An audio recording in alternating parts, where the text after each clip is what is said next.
Hola mis niños, hoy en teatro tenemos un video súper divertido en el cual imitarán muchos animales. Espero les guste.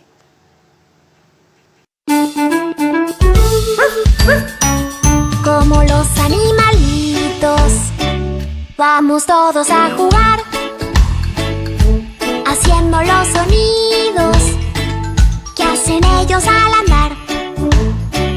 Como hace el caballito, como hace al caminar, como hace con la cola, como hace una vez más. Como hace el caballito, como hace al caminar, como hace con la cola, y así llama a alguien más. Como hace el perrito, como hace al ladrar, como hace con la lengua, como hace una vez más.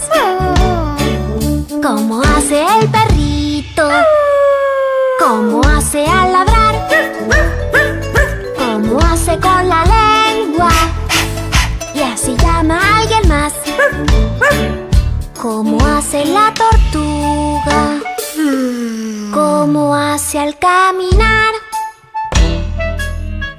como hace cuando come, como hace una vez más.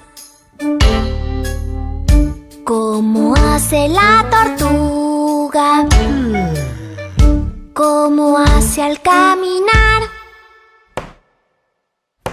como hace cuando come, y así llama a alguien más. Como hace el gatito, como hace al ronronear, como hace si se enoja, como hace una vez más. Como hace el gatito, como hace al ronronear, como hace si se enoja, y así llama a alguien más.